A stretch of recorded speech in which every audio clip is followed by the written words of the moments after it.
Amid the grand calculus of the Transformers universe, Windblade has been long overdue for a new, proper transforming figure. But as her strongest soldier, I stand here today forced to ponder a horrifying question. Is Legacy Windblade the ugliest fembot ever? Welcome back to the show, it's Gay for May. Despite becoming one of the modern faces of the franchise, Windblade has been conspicuously absent from the entirety of the War for Cybertron series, and all of Legacy until now. My little peeper was absolutely bursting with hot, sticky excitement when I found out she was finally getting a new figure in Legacy United. Because as I'm sure longtime viewers are aware, I love Windblade. I wish I could have children with her. Legacy Windblade takes her primary design cues from the Cyberverse version of the character. Such elements are the chunky legs with the less prominent heels, the blue stripes around her chest, and the more simplified head ornamentation. But since her introduction to the franchise, Windblade has had multiple incarnations over the years. So while the figure is depicted as Cyberverse universe Windblade, designer Mark Mayer drew inspiration from all versions of the character while creating this figure. This is most obvious with the vehicle mode, which is broadly like the jet mode of the original Thrilling 30 figure, both in appearance and transformation steps. The blockier shoulders appear to be drawn from the Prime Wars trilogy, and she got that long ass pussy from the Titans Return figure. Man, I sure wish she had the thickness of the Titans Return figure too. And therein lies my biggest problem with this figure. Where were the big boobies? Where was the fat ass? The protoform bearing hips?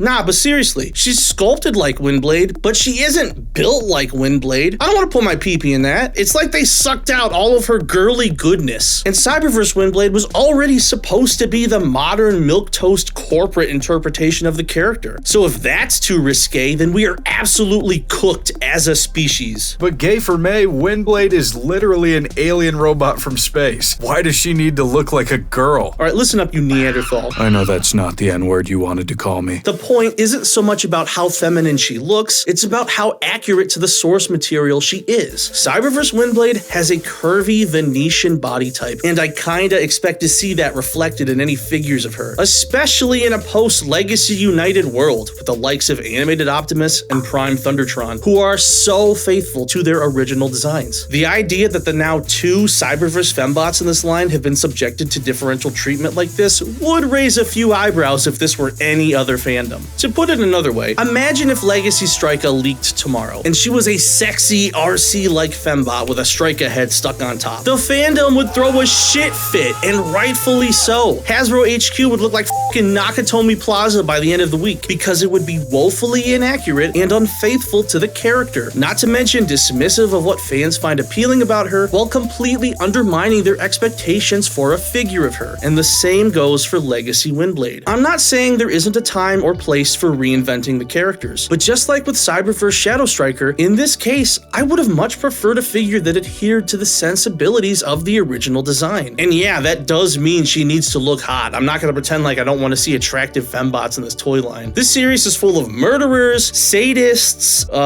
Starscream is a racist, so I don't see why a girl with a big boobie is considered a step too far. Well, that sounds like your problem, nigga.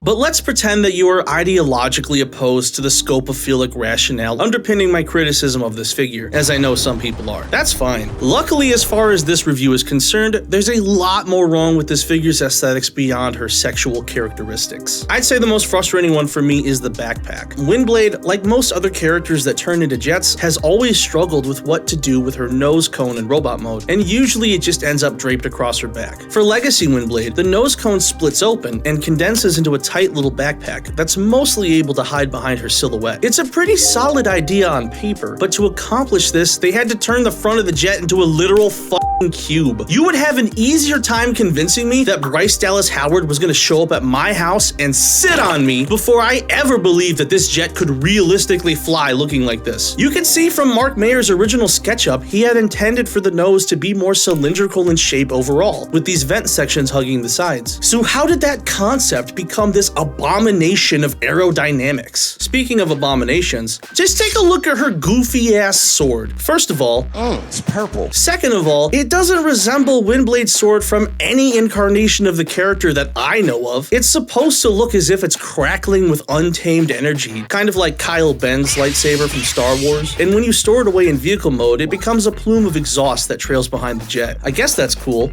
If you want to make it look like Windblade is flying over the Decepticons, bombarding them with a big purple Stanley steamer, now I can at least respect that there were clear artistic intentions behind these odd details, but the most dubious thing done to Windblade isn't just a blemish on this figure, it's an insult to the collectors too. The designers were not at all shy to mention this incredible secret gimmick with Windblade's VTOL fans. And the fan blades spin around so you can pose them out in the black or the silver if you want, right? Yeah. The fans are painted silver on one side and all black on the other side. Hasbro, come here. I gotta tell you something. Leaving a part of the figure unpainted is not a feature. It just means that you're Shit! This is why you guys lost $1 billion last Christmas. It's one thing to make stupid garbage toys that nobody cares about, but don't shit on my Cheerios and tell me it's fucking fudge topping, okay? And where are her titties? I know I've been incredibly harsh on this figure so far, deservedly I feel, but in the interest of fairness, is there anything that I think is actually good about this figure? Well, yeah.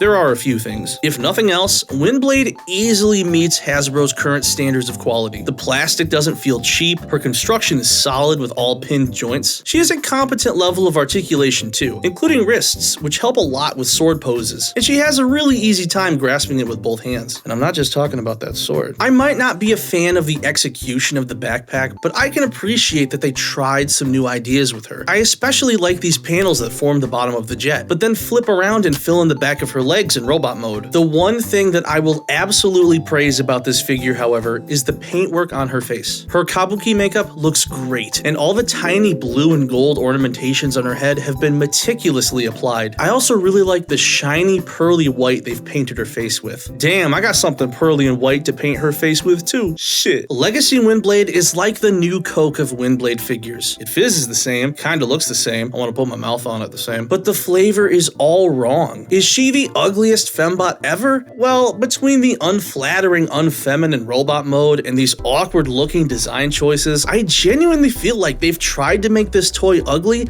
on purpose. As a Windblade superfan, I can't recommend this figure, as I don't believe it does justice to the character. Unfortunately, it is also the most robustly constructed, streamlined Windblade figure that there is. So I have to admit, if you don't already have the Kabuki Cutie in your collection, it's probably the best option currently. As for me, I'm just hoping Hasbro lets fembots be fembots from now on.